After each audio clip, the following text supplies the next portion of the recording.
anxious tomorrow.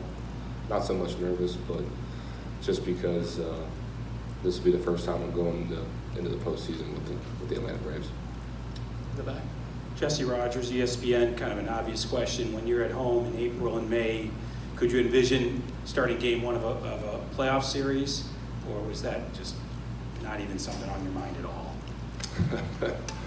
Well, I always hope to start a game one. I think any competitor would love that, but at that point in time, the Braves were still on my mind.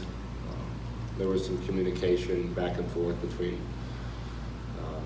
my people and the Braves, but at that point I was more focused on getting myself ready. Never been in that position before, but I was in Newport Beach, so that really helped out to kind of get my mind off of some of the nonsense that was going on. So I'm happy to be here, and this was a good match. I feel like before it even happened, and I'm just gonna try and go out and have some fun tomorrow. Straight back. Being a veteran on this staff, how do you embrace that role on such a young team, especially here in October? Well, the last few years, the starting staff age, I feel like has gotten dramatically lower and younger. So my veteran leadership of 7 years now feels like 15 years. And especially with some of these guys with Soroka and Freed and even Tukey, Fulte.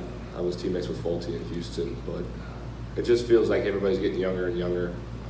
But those guys lean on me just as much as I lean on them. So I don't really know if there's a lot of leadership. I like to lead by example more so than talking about it.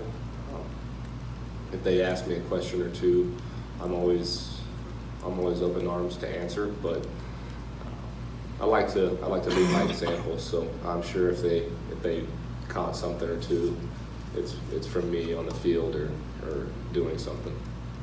Jeff Schultz of The Athletic. Dallas, you've obviously had personally postseason success before. Is that something that you have always craved? Is it something that always kind of came naturally to you? Because a lot of guys in that moment, they think they want it, and then they get out there and obviously something goes wrong. Well, I don't really know what to say about postseason success or lack of success. I think it's just one or the other, and this is the real season. I mean, this is what you play for. When I got my first taste in 15 of the playoffs, it was like getting that most favorite toy on Christmas, like your most favorite toy ever. And once you play in the postseason, you don't want to miss out on it anymore. And I just take it like any other game, but at the same time, how valuable it is. How much is riding on the games. But at the end of the day, I don't want to let my teammates down, and I don't want to let the fans, the organization down. I know they put a lot on me to start games, to whatever it is, come in the middle of a game or finish a game. And, that's just the way I look at it. I don't want to look over my right or left shoulder and see guys packing up. The only one time I want to pack up is after the World Series, and we won it. A few more for Dallas.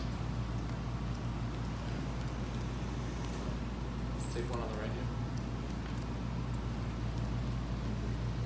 Dallas, always traditionally you were a sinker ball pitcher, obviously, and last year kind of got away from that. In the last couple of months, I think you've started to use that pitch a lot more. What inspired you to go back to that?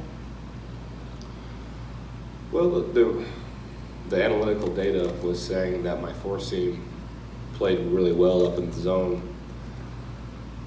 I believed it for a minute, but then when you see opposite results, you don't really believe it anymore. And that was a real big key for me. I mean, I think at bits and pieces and at times that I'm able to kind of use the top of the zone, but I've gotten more true two-seam action, more than I'm accustomed and used to. So that's kind of my bread and butter pitch, and everything really plays off that. But I started thinking about what was better for me in the long run. Was it analytical data that was saying this, but I was seeing something else, or something that I know has performed well on a 5-day basis? And just kind of went back to it, and it's gotten me pretty good success. So. Is it tough to kind of stand your ground in that sense when you know the trends are opposite? Well, I'm no stranger to standing my ground. Obviously, I didn't sign till June, but it's one of those things where I've played the game for 7 years. I think, and I'm not taking anything away from analytical data or the front offices that have never played baseball, but there comes a point in time where you know what works for you, no matter what the lineup or who's at the plate, and I'll always keep in mind some of the percentages that the data has given me, but I'm always going to go with what I know, and I'd rather get beat with my 3 best pitches than my 2 worst pitches at the end of the day. Up here in the front. Kind of along those lines, it seemed like in the second half you really had a great partner.